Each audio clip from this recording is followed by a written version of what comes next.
parmi eux peut-être d'autres qui ne sont pas journalistes, eh bien nous disons marhaban bikoum, vous êtes la bienvenue, comme nous avons cessé de le répéter, et ici lors de ces dernières années, à travers différentes manières, à travers les différentes portes ouvertes que nous avons fait au Walillahi Hamd, à travers les invitations que nous avons fait de prêtres et de différents intervenants, de différents représentants religieux, à travers différentes manifestations interculturelles et interculturelles au sein de la mosquée, à travers les cours qu'on a pu faire ici à la mosquée, à travers cette invitation qui ne cesse de se répéter, à travers nos exhortations et nos prêches qui concernent tous les concitoyens non musulmans, particulièrement de la Bible, qui leur dit marhaban bikoum, vous êtes la bienvenue, la porte est ouverte, hommes, femmes, musulmans, musulmanes, voilés, non voilés, peu importe.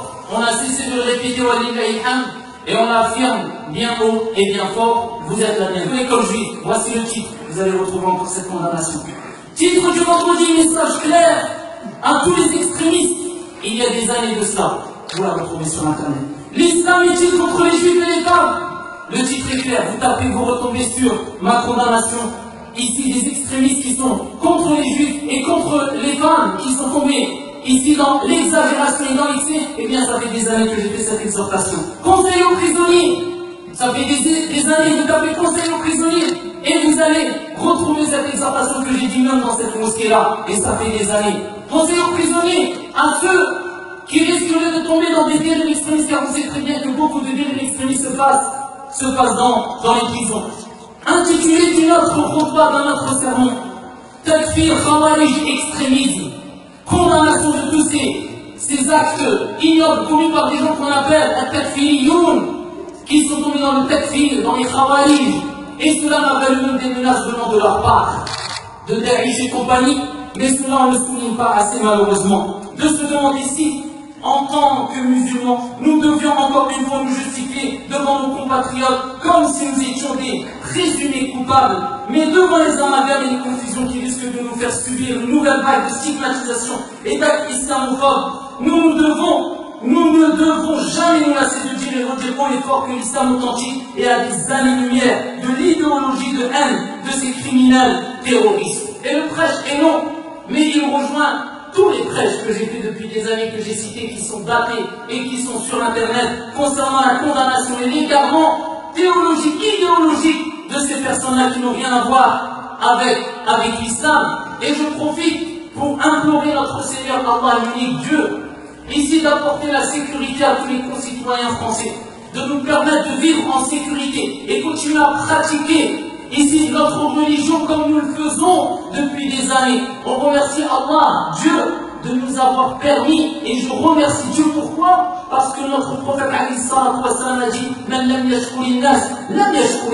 celui qui n'est pas reconnaissant envers les gens, n'est pas reconnaissant envers Dieu, parce que c'est Dieu qui l'a mis à disposition ces gens qui te font du bien. Eh bien, on remercie Allah de nous avoir permis de rentrer chez nous en sécurité, de sortir de chez nous en sécurité, de pouvoir boire et manger en sécurité, de pouvoir rentrer et voir nos enfants, nos épouses, nos femmes, nos parents en sécurité, de vivre dans cette sérénité et cette sécurité, d'avoir des mosquées où on peut adorer notre Seigneur dignement. On remercie Allah et c'est ce que je fais. Y a-t-il un double discours dans mes paroles? Est-ce qu'il y a un double discours dans tous ceux qui me suivent depuis des années, ceux qui me connaissent sur internet? Est-ce qu'il y a un double discours concernant ces paroles? Aucun double discours. Eh bien, si nous disons, mes chers frères et sœurs, que nous sommes honnêtes dans le jugement, eh bien, on va prendre la conférence sur les caricatures et la tolérance expliquée aux enfants. Et on va se rendre compte que j'ai insisté sur le fait de quoi? La tolérance, la minute de silence, le respect, même si on caricature, on ne comprend pas, on va par le mal. Et j'ai donné même un aspect pédagogique. Je pense que beaucoup de professeurs vont pas sans vouloir me glorifier. Eh bien, qui l'a fait? Et où sont tous ces prêches et ces exhortations dans ces sujets-là qu'on en a besoin pour nos enfants sur internet? Non, laissons des riches faire le travail. Laissons-les faire le travail. Et quand on parle de sensibilité, si on régit la sensibilité par rapport à la liberté d'expression par rapport aux sensibilités, eh bien les caricatures qui ont été faites sur le prophète Mohammed sur notre messager, ou peu importe sur quel prophète, qui ont heurté la sensibilité de plus d'1,5 milliard de musulmans dans le monde.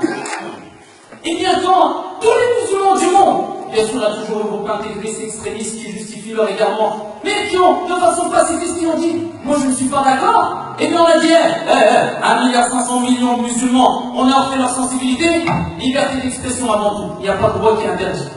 Mais quand c'est pour une histoire de musique de 15 secondes à l'interpréter, oh, notre sensibilité a été touchée, blessée, on ne peut pas supporter. Et même, il faut même priver ces imams, on a dit, cette chanson, on a les à la poubelle. Pour aller à la sensibilité, je ne comprends plus rien. Liberté, égalité, fraternité, ça veut dire quoi? Liberté, liberté d'expression. Égalité, égalité pour tout le monde, il n'y a pas de poids de mesure. Fraternité, on est là pour rassembler, pas pour diviser. Là, moi j'ai compris liberté, égalité, fraternité. Et quand tout le monde l'aura compris, eh bien à ce moment-là, vous verrez le bon vivre ensemble, on arrêtera de des étiquettes raccourcies, faciles, pour dire simplement la tête. Tenez, c'est eux. C'est qui eux? Vous comprenez, salafistes, terroristes, djihadistes, complotistes, vous ne comprenez plus rien. Faites parler des gens, des experts. Moi, je dis, je le répète devant tout le monde depuis, je ne me réclame pas du tout d'être étant salafiste.